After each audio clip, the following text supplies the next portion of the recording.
우리 그리스도인들은 이 시대를 책임 있게 살아가는 사람들입니다. 누가 뭐래도 현재 우리가 살고 있는 이 시대에 대해서 책임 있게 살고, 또 어떤 계층의 사람들보다도 아마 가장 나라를 위하고 나라를 염려하며 살아가는 사람들이 바로 우리 그리스도인이 아닌가, 그렇게 생각합니다. 그래서 우리들은 어쨌든 하나님을 의지하고, 그리고 나라를 사랑하는 이 성숙한 마음을 가지고 우리가 살아가야 합니다. 특별히 나라가 힘들 때, 나라가 흔들리고 또 혼란스러울 때일수록 우리 그리스도인들은, 이 교회는 중심을 잃지 말고 살아가야 하는 것입니다. 왜냐하면 우리 그리스도인들에게 이 교회는 나라를 사랑하고 나라를 위해서 헌신할 사명이 주어져 있기 때문입니다. 여러분, 오늘 우리가 함께 읽었던 이 본문에도 보시면은 하나님께서 지금 무엇을 말씀하고 계시느냐면은, 당시 이스라엘이 어떤 나라가 되어야 할 것인가, 그 이스라엘을 통치했던 다윗 왕이 어떤 사람이 되어야 할 것인가 하는 이 하나님의 이 강력한 요구, 오늘 이 시대를 살고 있는 우리에게도 마찬가지입니다. 오늘 이 시대 하나님께서 이 민족을 향하여 무엇을 요구하고 계시는가? 오늘 이 시대의 모든 교회들을 향하여 하나님이 원하시는 뜻이 무엇인가? 이 시대를 살고 있는 우리 그리스도인들이 해야 할 일이 무엇인가 하는 이 강력한 메시지를 오늘 본문에서 우리에게 말씀하고 있다는 것입니다. 우리가 이 다윗 왕의 그 인생을 보게 되면은, 그야말로 지금 이 시점에서 보면은 다윗은 지금까지 승승장구했습니다. 모든 전쟁에서 참 성전 내 성전을 거듭했습니다. 그 결과 그의 이 통치 기간 내내 그의 영역이 계속해서 확장되고 있었습니다. 정치적으로도 정말 안정되고 순탄했습니다. 군사적으로도 오랜 전투 경험을 가진 탁월한 다윗의 용사들이 그의 주변을 포진하고 떠받치고 있기 때문에 그 어떤 시대보다도 가장 강력한 왕권을 행사할 수 있었던 그런 시대였습니다. 또 이 국외적으로 보더라도 이 주변 국들에 대해서 아주 막강한 힘을 바탕으로 위세를 떨치고 있었던 이런 상황에, 오늘 본문에 보면은 이런 순탄한 상황 속에 다윗이 돌연히 인구 조사를 했다고 오늘 성경은 그렇게 말씀하고 있습니다. 그런데 문제는 이 인구 조사 때문에 지금 이스라엘과 다윗이 하나님께로부터 무서운 심판의 징계를 받는 모습을 오늘 본문 읽었던 이후에 보면 그게 나타나고 있는 것을 봅니다. 우리가 이 다윗 생애를 보게 되면은 그 인생에 있어서 크게 세 번의 큰 위기가 있었어요.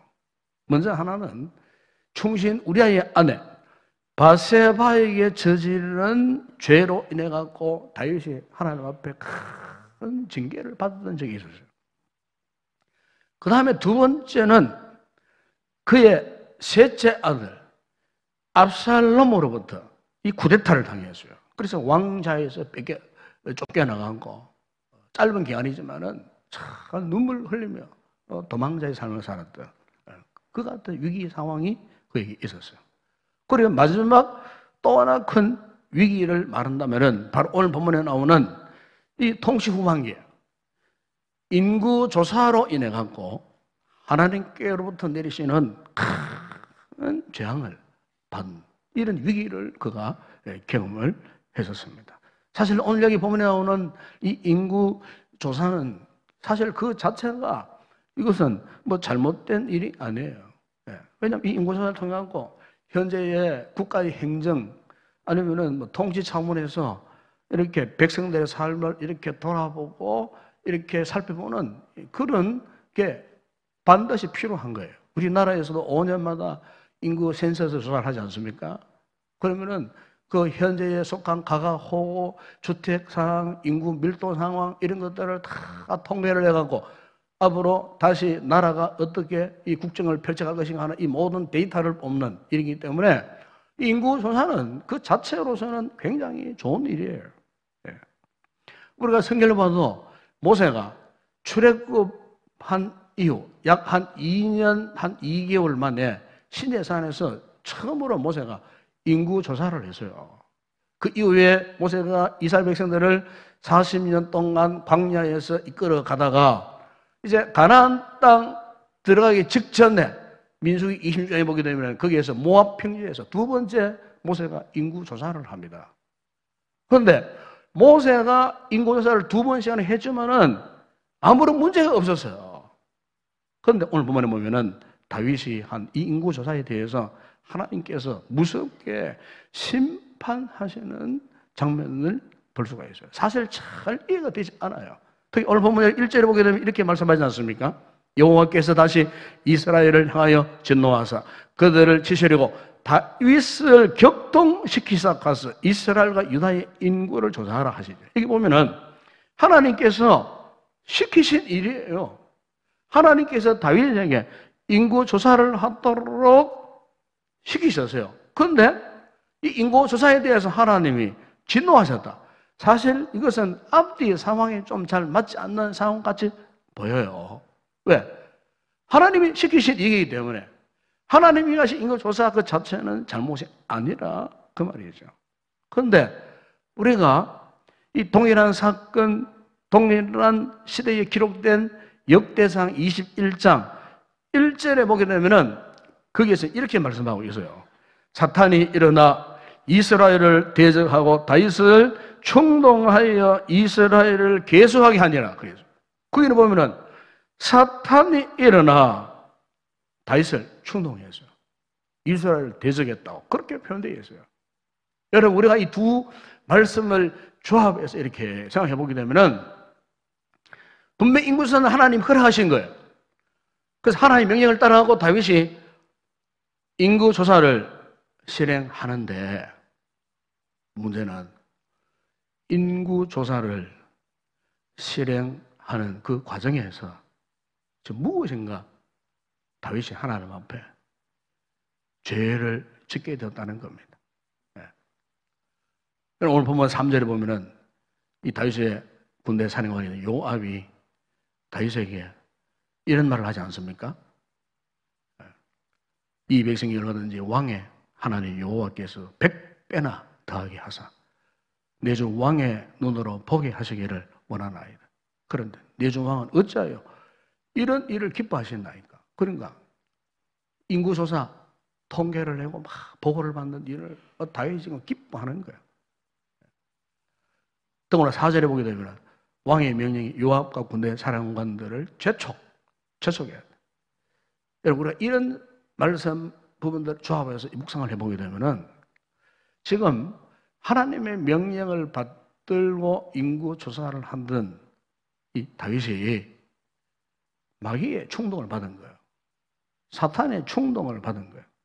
여러분, 사탄이 우리 성도들을 충동하는 가장 무서운 죄가 뭔 줄 압니까? 교만입니다. 교만. 자만하는 게 맞는 겁니다. 인구 조사 자체는 나쁜 것이 아니에요. 그런데 인구 조사를 하고 그 보고를 받는 그 동안 다윗의 마음에 교만해져 버린 거예요. 자만해져 버린 거예요. 그리고 왜 다윗의 마음이 교만할 수밖에 없었는가, 자만할 수밖에 없었는가? 9절에 보게 되면은 그 통계가 나오지 않습니까? 네. 이 군대들이 무려 9개월 동안 이 각 지역을 돌아다니면서 다 통계를 냈어요. 통계를 했는데 북쪽 이스라엘 지역 그 칼을 빼어서 싸울 수 있는 담대한 용사가 80만 명이에요. 그러니까 요즘 말로 표현하면은 전쟁에 적극 투입해 싸울 수 있는 정규군, 이 정규군이 80만 명. 남쪽 유다 지역에는 그 같은 용사들이 50만 명이에요. 그 당시에 다윗 통치 시대의 전체 인구가 겨우 300만 명 정도밖에 안 되었다 그래요.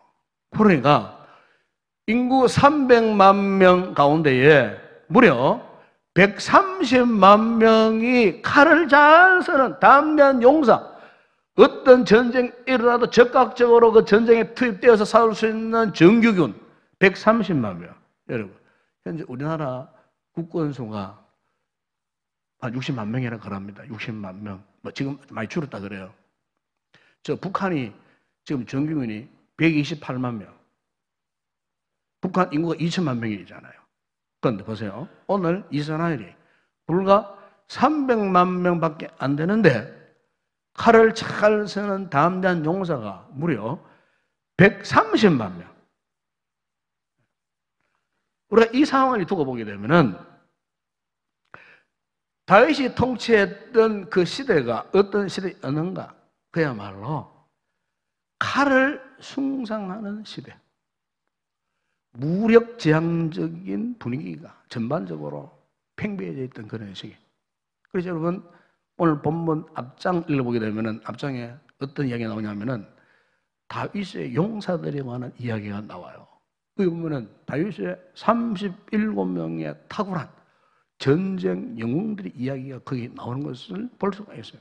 그러니까 지금 다윗이 이렇게 통치한 이 시대에 지금 다윗이 뭐 주변을 평정하고 국가가 이렇게 든든히 세워지는 이런 그 모든 상황 속에서 당시 이스라엘 백성들의 남자들 사이에 그렇지, 남자는 칼을 잘 사용해야 돼.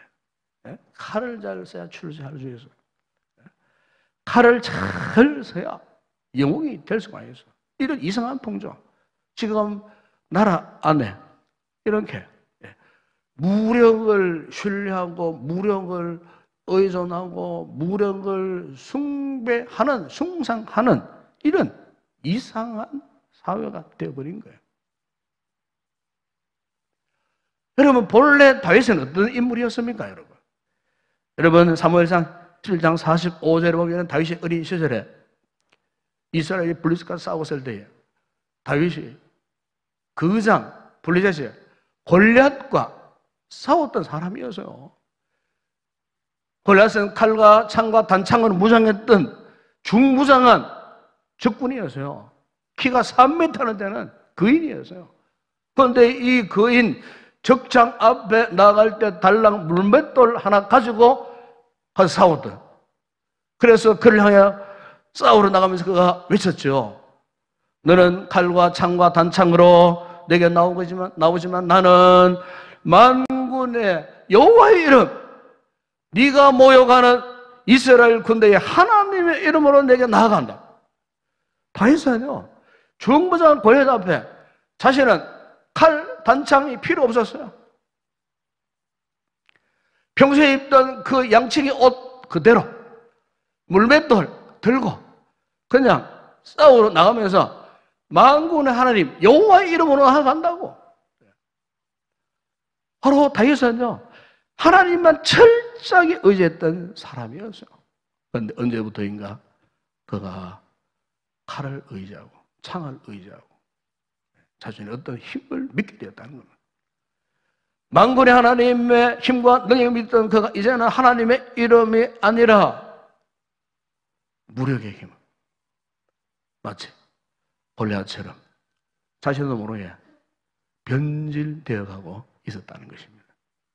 여러분, 여기에 다윗이 칼을 믿었다, 무력을 의존했다는 말은 무슨 말이냐면은 그 칼의 힘을 통제할 수 있는 영적인 힘, 도덕적인 힘이 약해졌다, 그 말입니다. 그러니까 힘을 숭배하는 이 사회는요, 공통적인 특징이 있어요. 윤리적으로 도덕적인 힘이 없어요. 그 힘이 최고니까. 권력을 숭상하는 사회, 힘을 우선하는 사회, 물질을 우선하는 사회, 거기에는 영적인 힘이 없어요. 도덕적이고 윤리적인 힘이 없어요. 정신적인 힘이 없어요. 여러분, 만약 우리 사회가 이런 사회가 된다면 정말 위험한 사회가 되어버리는 거예요. 여러분, 지금 이 북한을 보면 그래요. 왜 북한이 문제가 됩니까? 핵폭탄을 뭐 수십 개 만들었다는, 사실 이것보다 더 큰 문제가 돼요. 문제가 있어요. 그게 뭐냐면 핵폭탄을 수십 개 만드는 그 사회, 그 세력을 통제할 힘이 없는 거예요. 정신적인 힘이 없는 거예요. 그 땅을 통제할 도덕적인 힘이 없는 거예요. 윤리적인 힘이 없는 거예요. 지금 전 세계가 지구상에서 가장 위험한 나라라고 말하는 이유는 뭐 핵폭탄 때문에 그런 것도 아니에요. 중요한 것은 그것을 통제할 힘이 없는 거예요. 한 사람 핵 돌아보세요. 감당 못하는 거예요. 누가 통제하겠습니까, 여러분? 통제할 사람이 없어요. 통제될 인격, 정신적, 영적 힘이 그 땅에 없는 거예요. 네. 그렇기 때문에 그 사람들은 오직 그게 힘이요. 핵이 힘이요. 핵이 생명이에요. 강력한 힘, 곧 핵. 그것을 포기할 수 없어요. 왜? 포기하면 그날이 죽는 날이니까. 포기하면 그 땅이 망하는 날이니까. 절대로 포기하지 않습니다, 여러분. 포기할 수 없는 거예요. 우리는 그래 좋은 말로 뭐 자유, 평화, 뭐 대화하자, 뭐 등등 온갖 수단, 방법부터 동원하지만 그 사람들에게 이게 해당 사항이 되지 않는 거예요. 오히려 우리 쪽에서는 환상으로 끝날 수밖에 없어요. 자유, 평화 이렇게 하다 외치다 끝나버리는 거예요, 그냥. 왜냐하면 저들의 생각 속에는 그 깊이에는 핵이 힘이다. 오직 핵이 생명이에요. 그 생각 포기하지 않으면 답이 없는 거예요. 여러분, 영화 가운데에 많은 분들이 보셨겠지만 반지의 제왕이라는 영화가 있었어요. 그게 뭐냐면 모든 힘을 지배할 악의 군주 사부론의 절대 반지가 있어요. 절대 반지. 그 절대 반지를 바라보거나 절대 반지 손에 끼우면은 악의 유혹을 받아가고 악의 세력으로 변질되어 버리는 거예요. 그 절대 반지를 끼는 자가 세상을 지배할 수 있다는 유혹에 다 빠져들어가는 거예요. 그리고 절대 반지 노리는 악의 세력으로부터 반지를 안전한 곳으로 옮기기 위해서 주인공이 고군분투하는 그 모습을 거기에서 볼 수가 있어요. 저는 이 영화를 보면서 이런 생각을 했어요. 한 개인이나 한 집단이 어떤 강력한 힘을 추구하면서 그 강력한 힘을 다스릴 만한 정신적인 힘이 없으면은 그 사회는 망하는 거예요. 망할 수밖에 없어요. 큰 위험에 직면할 수밖에 없다 그 말입니다, 여러분. 여러분, 오늘 하나님께서 이 교회를 향하여 우리 그리스도인들을 향하여서 정말 하나님이 원하시는 신앙, 우리가 정말로 하나님을 믿는다는 것이 무엇인가? 그냥 우리가 세상을 등지고 세상의 물질도 포기하고 명예도 포기하고 지식도 포기하고 능력 힘도 소유하지 않고 그냥 세상을 마냥 등지고 살아가는 그 신앙이 좋은 신앙인가? 여러분, 우리가 진정으로 하나님을 의지하는 신앙을 가진다는 것은 그게 아니에요. 우리 성도들도 세상에서 돈 많이 벌 수 있어요. 물질을 많이 모을 수도 있어요. 좋은 집에 살 수도 있어요. 세상 권력을 얻을 수 있어요. 세상 명예, 세상 지식, 학문도 얻을 수가 있어요. 문제는 나에게 주어진 그것들을 어떻게 온전하게, 바르게 하나님의 뜻대로 잘 사용할 줄 아는가?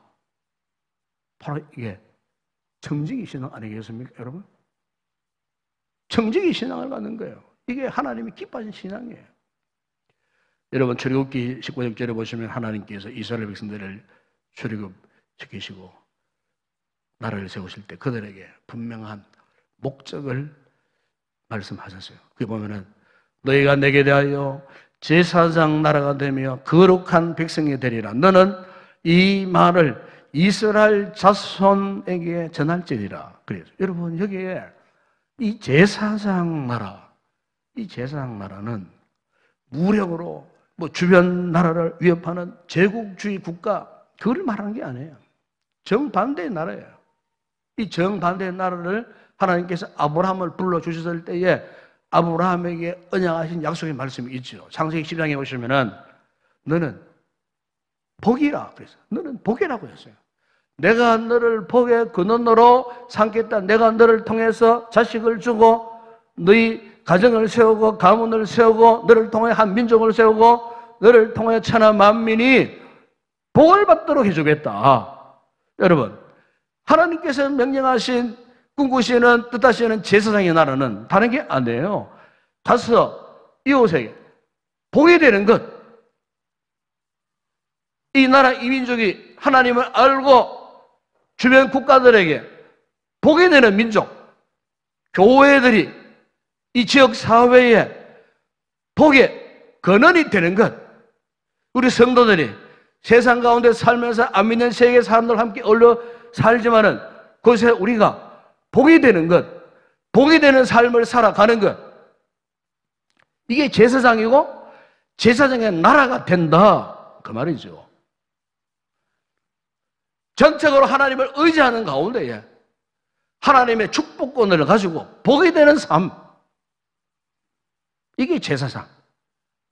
이게 제사장의 나라라고 하는 뜻이에요.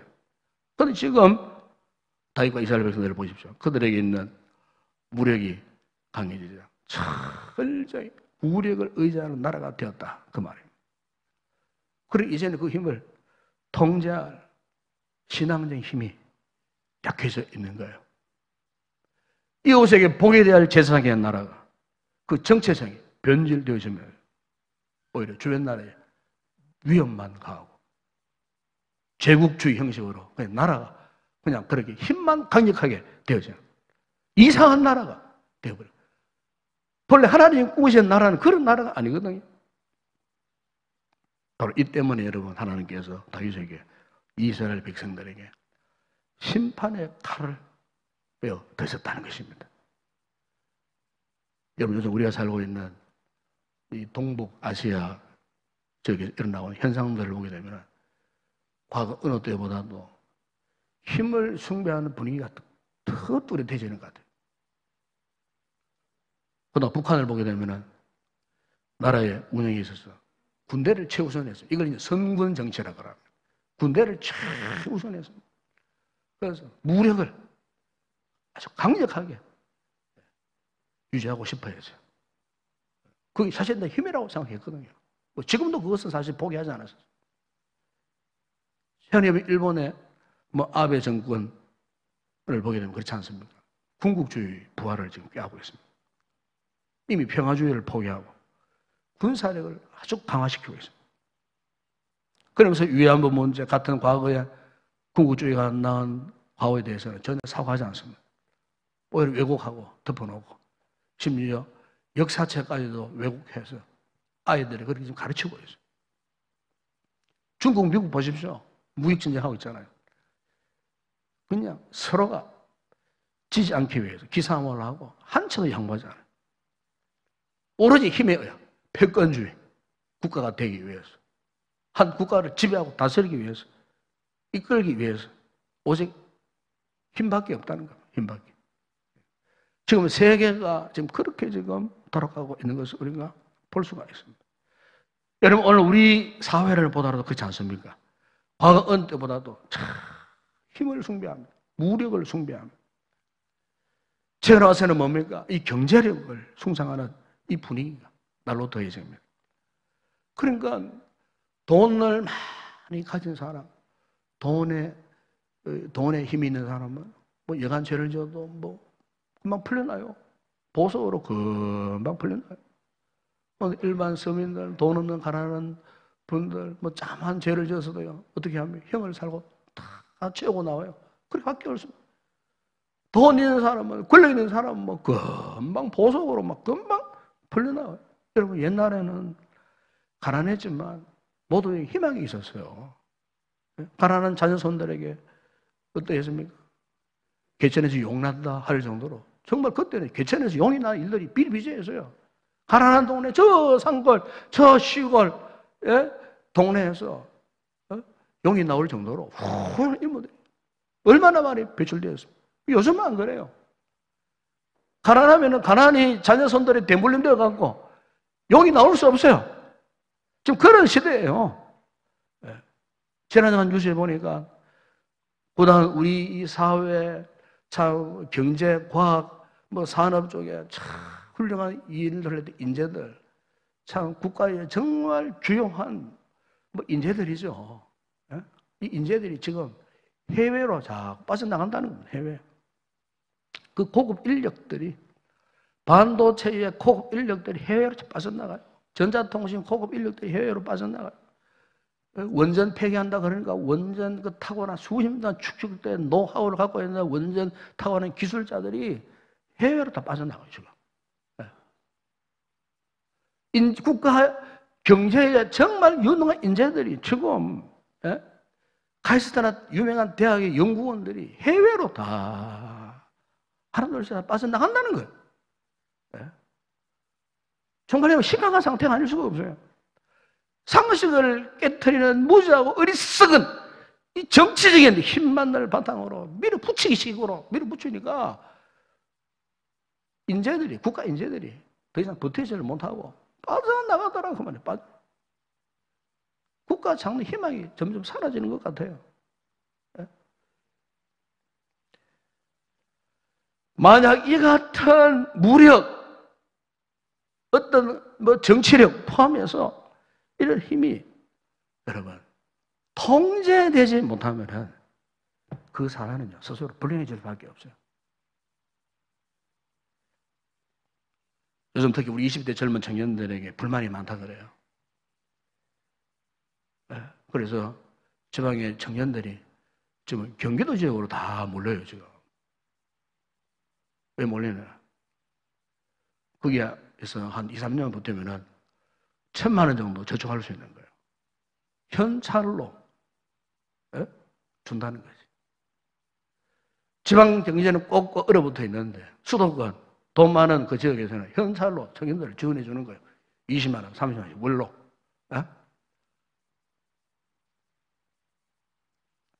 자, 이상한 모습 아닙니까, 여러분? 이상한 모습이에요. 그러니까 이 정치적인 힘을 의탁해서 물질의 힘을 포함해서 이렇게 국가를, 나라를 올바른 방향으로 건강한 모습으로 이끌어 가야 되는데 완전히 다른 방법으로, 다른 방향으로 나아가는 것을 볼 수가 있다는 거죠. 여러분, 저는 그렇게 생각합니다. 우리 교회들은, 우리 성도들은 이 시대적 감각을 항상 잘 파악하고 있어야 됩니다. 시대의 흐름을 잘 알고 있어야 돼요. 왜? 그래 우리가 기도할 수 있잖아요. 우리 역시도 칼의 힘을 의지하고 물질의 힘을 의지하고 어떤 힘을 숭상하고 하나님을 저버리고 내 힘으로 산다고 하면 진짜 이 사회 이 민족도 희망이 없는 거예요. 이런 시대 상황 속에 과연 우리 교회가, 우리 교회들이, 우리 그리스도인들이 보여줘야 할 힘이 무엇이겠습니까? 그것은 이런 것들을 잘못 사용하고 있는 물리적 힘을 바르게 사용할 수 있는 영적인 힘을 우리가 보여줘야 할 줄로 믿습니다. 여러분, 교회가 이 그리스도인들에게 믿음뿐만 아니고 정말 우리가 하나님 앞에 도덕적으로, 윤리적으로, 인격적으로 건강해져야 돼요. 교회가 건강해져야 돼요. 우리 성도의 삶이 정말 건강해져야 돼요. 하나님을 믿는 신실한 거룩한 이 제사장 하나님의 백성들답게 우리 인격이 정말 건강해야 돼요. 여러분, 교회가 타락해 보세요. 우리 그리스도인들이 타락해져 보세요. 죄 짓고 타락하고 저 세상 날 별반 차이 없는 삶을 살아가 보죠. 그럼 이 나라가 무슨 희망이 있겠습니까, 여러분? 교회가 바로 세워져야 할 줄로 믿습니다.